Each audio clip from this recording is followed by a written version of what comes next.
Quando no final do século XIX começou a migração europeia para o Brasil, principalmente de italianos e alemães, uma característica comum desses imigrantes era, tão logo possível, eles constituíam famílias e geralmente uma famílias numerosas, com o máximo de filhos possíveis, algumas chegando a 10, 11, 12 filhos. E por que isso? Primeiro porque as crianças morriam com facilidade naquela época e não tinha nenhum tipo de atendimento médico ao alcance dessas famílias. E segundo porque, em sobrevivendo, era uma mão de obra indispensável para ampliar as terras que eles estavam cultivando. Essa carência de gente fez com que isso fosse uma coisa corriqueira naquele período. Mas não pensem vocês que isso aí foi uma ideia inédita desses imigrantes. Muito antes disso, alguns séculos antes disso, os portugueses fizeram a mesma coisa no Brasil. E por que eles fizeram isso? Bom, em primeiro lugar, como eu já disse em outro vídeo, eles tinham uma tradição, eles tinham um passado de miscigenação com os mouros. Afinal, os mouros ficaram 500 anos em Portugal.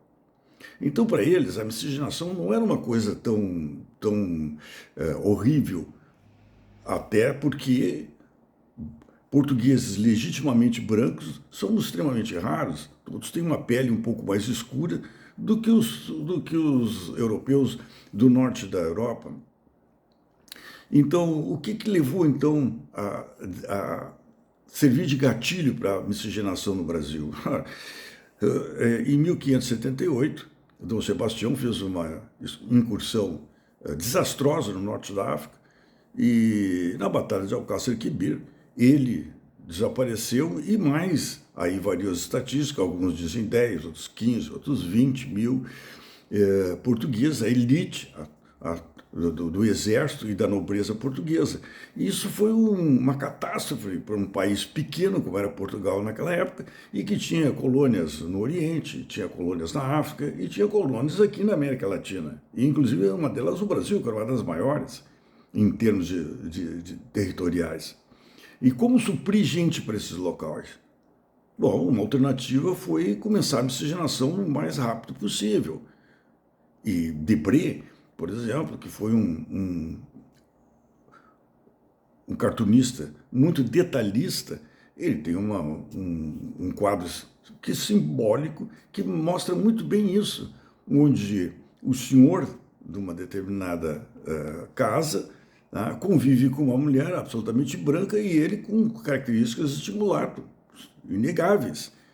Ou seja, a sociedade portuguesa estimulou e aceitou isso.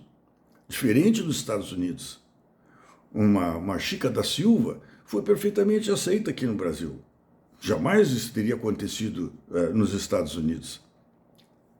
Então, quando a gente olha sem nenhum tipo de viés, a miscigenação que hoje nós temos, ela de maneira nenhuma foi resultado só de violência sexual. Muitos desses casais tiveram relacionamentos consentidos e tiveram filhos.